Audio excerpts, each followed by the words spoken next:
Hello, bienvenue tout le monde sur Two Toys. Aujourd'hui, on s'unbox la Mafex Dark Knight Returns, inspirée du roman de Frank Miller.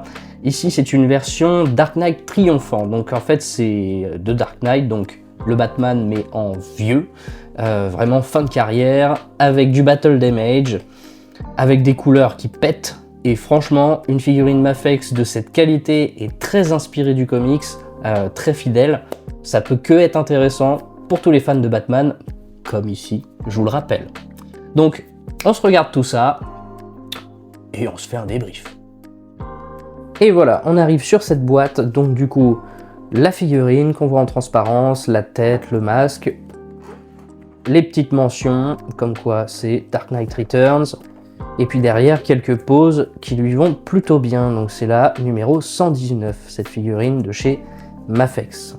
Dans la boîte, on retrouve comme quoi c'est un véritable Mezco, Medicom Toy, et puis évidemment le petit trépied, le petit stand, et surtout, quand on ouvre la boîte, quand on retire la figurine, et bien derrière on a une belle image de Frank Miller, donc du design original. Et ça, c'est top d'avoir fait ça, parce que la boîte est vraiment jolie. Si jamais on veut l'exposer, ça match totalement. Et enfin, hop, la figurine. Alors ça, c'est ce qui nous intéresse le plus de toute manière. Donc, la figurine, elle est top, elle est incroyable. Les effets sur le visage, vraiment de noirceur du regard, c'est super. On voit qu'il a une balafre aussi, il a un œil un peu fermé, c'est super bien fait. Les effets aussi de coupure sur le torse, voilà, la figurine est un peu mate, le logo est un peu plus brillant, et puis là on a à travers la peau qui est bien rougie. Sur le côté, on va avoir les épaules aussi qui sont un peu rougies, donc ça c'est top, franchement c'est super joli. Petit détail encore sur l'autre épaule, donc façon battle damage aussi.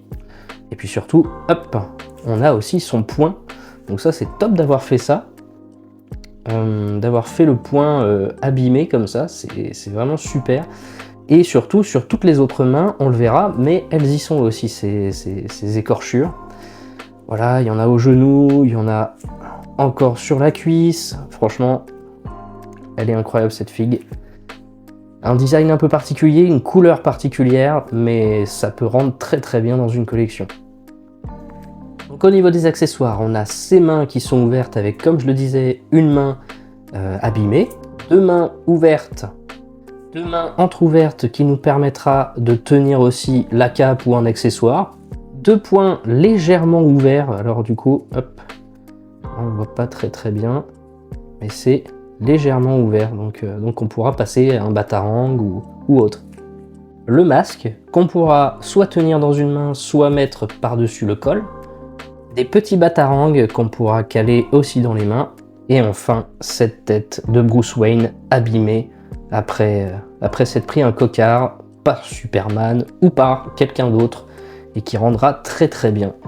Au niveau articulation, alors déjà, il y a quand même quelque chose de notable, on a une grande cape plissée, qui est d'ailleurs très très bien faite, avec deux câbles qui viennent en dessous du col. Alors, c'est très bien comparé à la version de Superman de Mafex, ou d'autres capes câblées de Mafex sur d'autres figurines, parce que là, le câble va très très loin, c'est-à-dire que vous voyez, ça tient debout sans problème.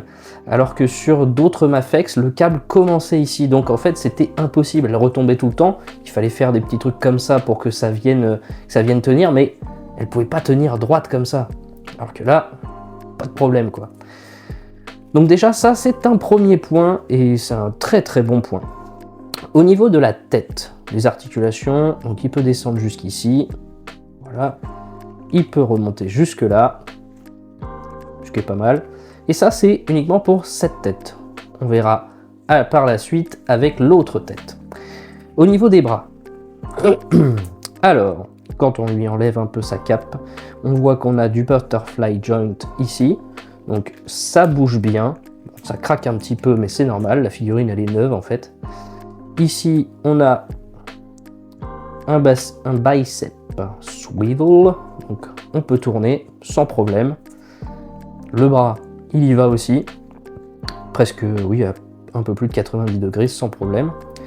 Au niveau du torse, il va très loin derrière, mais vous voyez, il y a un gap ici qui est pas très joli. Donc du coup, on préférera dans l'autre sens. Hop. La cape, voilà, hop.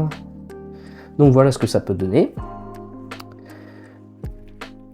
La petite ceinture, elle bouge, hein, donc si jamais on veut donner un peu plus de mouvement, on peut la pousser ou alors au contraire la tirer, sans problème.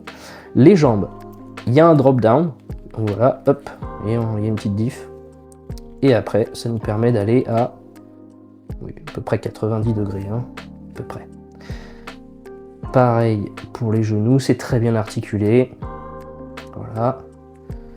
Et au niveau des pieds, on a la petite articulation au doigt de pied, évidemment, le pied, super bien articulé. Ça va aussi sur les côtés sans trop de problèmes. Hop. Me ferait-il mentir? Ah voilà. Donc voilà, ça y va sans problème. Hop. La typose, assez classique. Voilà, il va assez loin. Pas de problème majeur. À ce niveau-là, ça y va aussi. Donc si on doit lui faire monter un cheval ou une moto, c'est pas un problème. Et puis évidemment, vu que on peut lui donner un peu de mouvement comme ça, pas de problème aussi pour les poses en vol. Voilà. Voilà ce que ça donne un peu. On se fait quelques comparaisons de taille, puisque forcément, il est vraiment massif. Et puis, je vous montre aussi ce que ça donne avec la tête de Bruce Wayne démasqué. Et voilà, avec la tête démasquée, alors ça qui rend super bien, franchement. Oh, bah zut alors. Hop, donc il rend très très bien. Franchement, avec des ombres, avec quelques lumières bien placées, ça peut être super, même en pose un peu, je descends, voilà, je tombe du ciel et tout, ça peut marcher aussi. Il a un bon range of movement aussi au niveau du cou, c'est de la double articulation, donc c'est très très bien fait. Et ça peut rendre très très bien. Voilà, même dans le noir avec un bureau. Moi, c'est ce que je vais faire. D'ailleurs, je vais vous mettre une photo sur notre profil. Donc, n'hésitez pas à suivre notre Insta aussi. Voilà, on va faire de très belles photos avec celui-ci. Et donc, elle lui va bien, cette tête. Hop. Voilà, le vieux Bruce.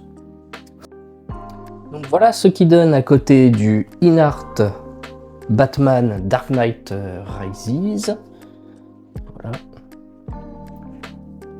Voilà, à côté du Mezco Red Hood. À côté des Daft Punk. De chez Bandai, donc les SH Figuarts. À côté du LPZZ Batman Arkham Knight. Et enfin, à côté de Deathstroke de chez LPZZ. Voilà, une figurine qu'on ne présente plus. Donc vous l'aurez compris, une figurine super, avec des contrastes, si on vient chercher l'ombre, avec des couleurs très peps comme ça peut être super, avec toutes ces petites scarifications, ce côté, il a vécu quoi ce Batman, clairement. Et donc ça peut être super en combat avec un Superman, si vous avez un beau Superman dans votre collection, ça peut être top. Ou même tout seul dans la nuit, rien qu'avec de la pluie, ça peut être super aussi en photo. Franchement, gros potentiel. Une figurine qui m'a pas coûté très très cher, puisqu'on est à moins de 60 €, taxes inclus, via Obigenki. Donc ça, c'est le prix que j'ai payé. Aujourd'hui, ça se revend quand même assez cher, donc il faut être assez réactif sur les reissues. Donc voilà, ce serait mon petit conseil si vous voulez l'acquérir. Et honnêtement, il a quand même un meilleur look qu'un Batman tout classique. Donc voilà, merci de nous avoir suivis. Et on se retrouve bientôt sur Two Toys.